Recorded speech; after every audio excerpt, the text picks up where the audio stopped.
you tell your dad was waiting on the inspector, huh? And Did he say what for? nah, nah, I went on and hung up. Told him I'm gonna holler at him. Stomach started getting bubbly. Huh? Then my stomach started getting the bubbly. I told him I'm gonna call him back later. Oh shoot, I'm still locking up. It's all good.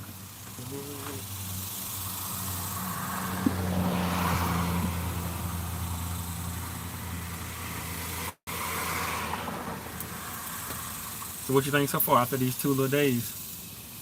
Oh, I've been telling everybody that I like.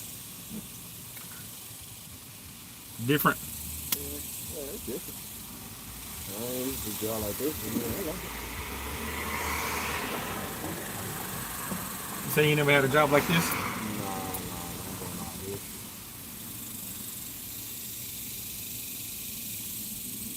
We didn't mean to make the world go around. People that build, we the one that build the damn buildings. People that sit in the buildings don't build shit. All they do is sit there and type on the damn computers. We actually put the damn building together. Yeah.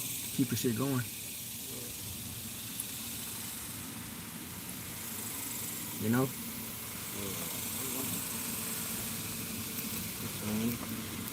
Guess ain't nobody come on. It was like 5 people on. But I guess when I disconnected, I didn't know what the hell I was doing. Guess they ain't come back. I'm gonna wait to see if anybody come back in.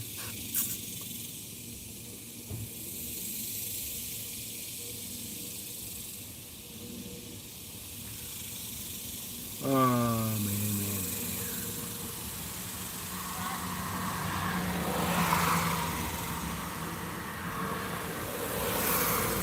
What you gonna do for the rest of the day?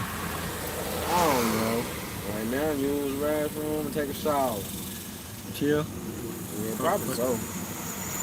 You ain't I'll gonna, probably oh, go shit. to Chris' house. What's up?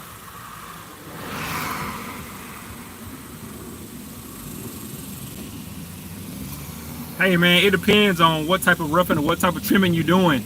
Man, with roughing or trimming, man, you know,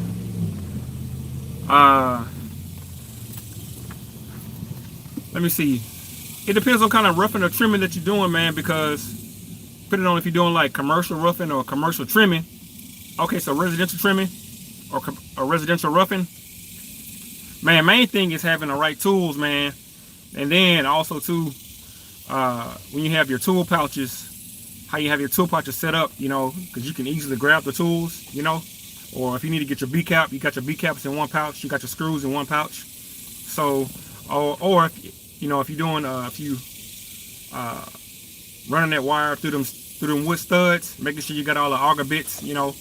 Really, one thing too is laying out the room or laying out all your rooms before you even get started. So all your outlets may be at one height, so you need to go mark all those wood studs at the same height, so when you come back with your bit, just blaze through it, just blaze through all your holes, you know. So that way you have all your switches mounted at one height, all your outlets at one height. You know, you can go ahead and blaze through all your holes, drilling through the wood. And then, like I said, you can go through and lay all your boxes. You can lay all your outlet boxes that you're gonna install. Lay them where they're gonna go. So meaning that don't keep walking back and forth to pick your material up. You know, just go ahead and lay your room out in the entirety. Have your box right there. Have your nails or your staples, whatever you're gonna use to rough that room in. Somebody else just joined the chat. I'm not sure who just joined.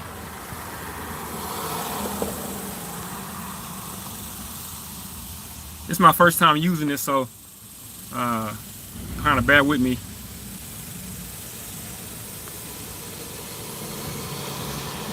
Oh man, first power tool definitely gonna be an impact, you know. But if you can afford it, man, I would buy the impact and the drill, and probably even the sawzall. I would get the kit. I wouldn't just buy a regular, just one drill. I'd try and get a kit that's about like maybe about 200. You can almost get a good kit for a little bit over $200, you know. And if you kind of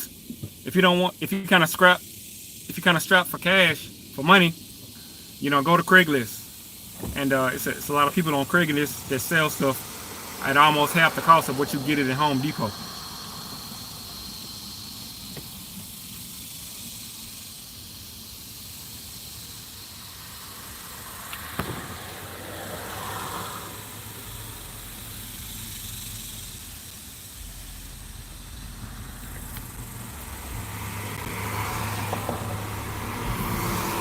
What's that?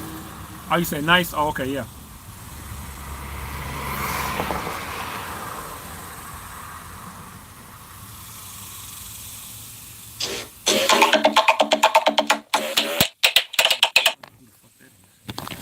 Call me from damn Connecticut.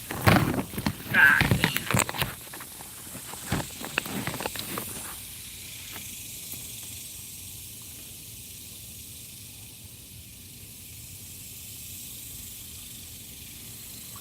Hey, Manny, man, that's a good question. What degree should you pursue after being a journeyman? Oh man, it's a bunch of different avenues that you could take. It just depends on if you still want to be in the field, or if you want to pursue a degree in something as far as management. So here's one thing you have to consider when you're doing a degree. Once you get a degree and you go into management, majority of the time you're going to be on salary. So when you're on salary, you only get a paycheck for 40 hours a week. Even though you may work 60 or 80 hours a week, your paycheck is still only going to be a 40-hour paycheck. So it'd be best to try and get a degree in something where you can still kind of be in the field, because like I said, if you go and get some type of degree, and after you get your journeyman license, you know, most of those degrees, they're gonna make you get on salary. They're not gonna, like, just say you may make 80,000 as a journeyman electrician, right? Well, if you make 80,000 as a journeyman and then you calculate, you know, 15,000 in overtime, $15,000. Hold on, Devin. If you get $15,000 in overtime for 1 year, then you'd have made 95,000. Well, if you make 80,000 on salary, that's all you're gonna make for the year. Now they may give you a bonus. They may give you a bonus at the end of the year, but that's if the company does good. So I would definitely look at those careers where you're still gonna be paid hourly, or if you're gonna be salaried, then your base salary should be at least 100,000. You know, your base salary should be at least 100,000 if you want to do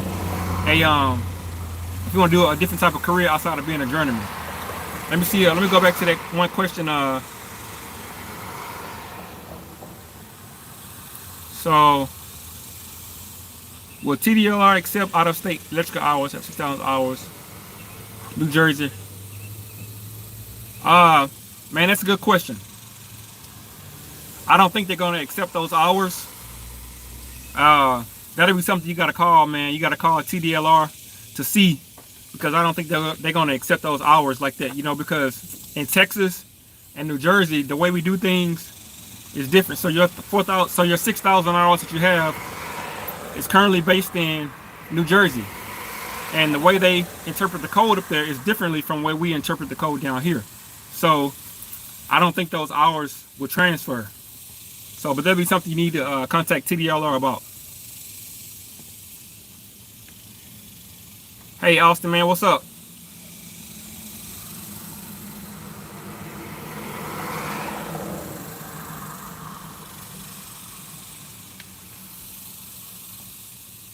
Anybody got some more questions? What's up? Say what's up.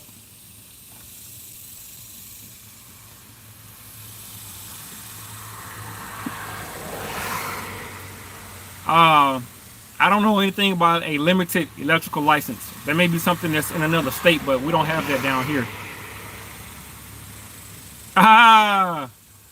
Oh man, after you submit your hours, hey man, look, best advice for that, after you submit your hours, let me see. So I was ready before, I was ready right when I submitted my hours, because I only waited, once I got my approval to take my test, I took my test the next week and I passed it. So I was already ready.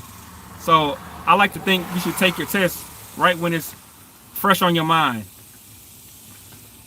What's the future of electrical trades? I think it's going to be one of the biggest trades because it's a very limited supply of electricians, in the United States, anywhere, so I think it's a very wise decision to get into any trade right now, whether it's plumbing, HVAC, electrical.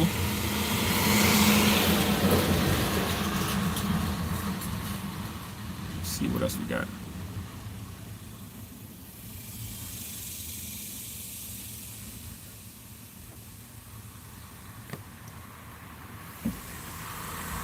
So right now what I got going on, was doing some commercial work at this daycare and I'm waiting on the inspector to show up. I've been waiting here since like 9 o'clock. So I'm waiting on this inspector to show up to inspect our work we did over here so we can move on to the next job. That's what I got going on right now.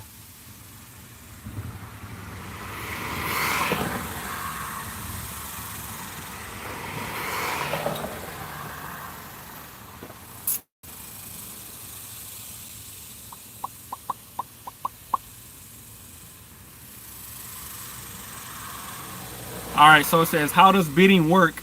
Finding work to bid. Well,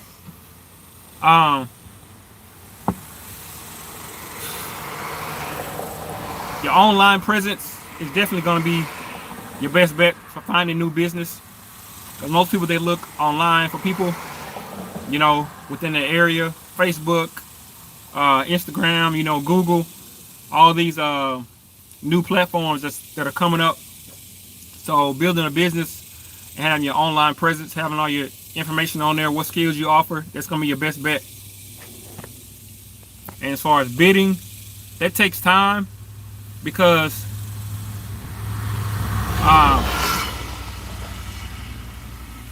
bidding takes time to learn because a lot of that has to do with your intuition on how long the job is going to take, how much material you're going to need for the job.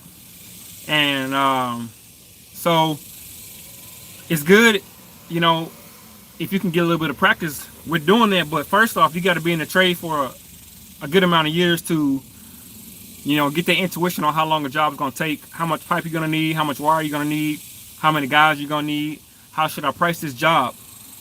So all that comes with just years of doing this trade.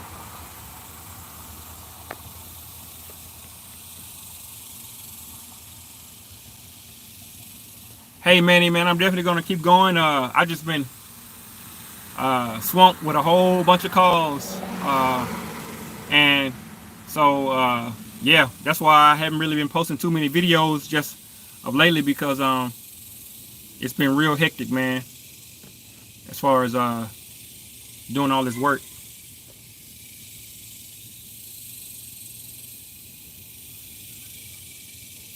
But I did do an AC install last Saturday, and I still hadn't edited the video yet. So it's just sitting on my computer, and I still hadn't edited that video yet, to put it up. I was supposed to put it up last Sunday, but now it's Friday. So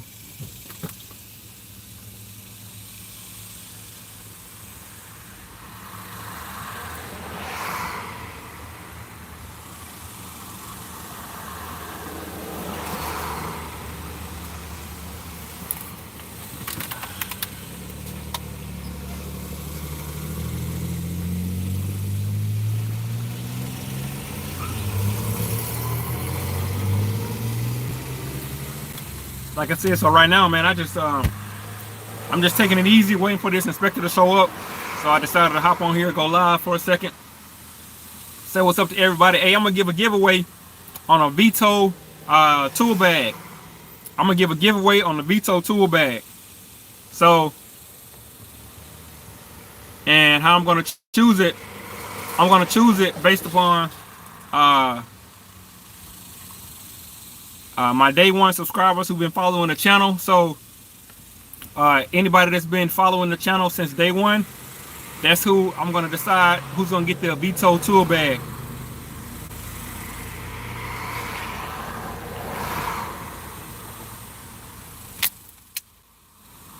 Tell me what y'all think about that.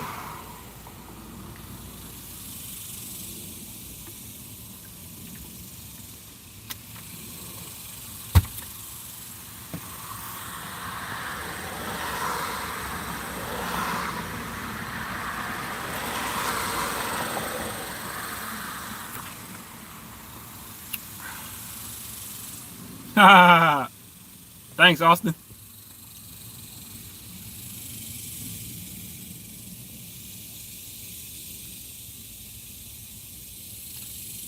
Alright, well, I'm finna hop off of this live right now. So, thank y'all for the ones that did get on saying what's up. Let me see. So yeah, this inspector just emailed me right now, so I gotta talk to this inspector. So we'll see y'all next time back at United Tradesman Academy.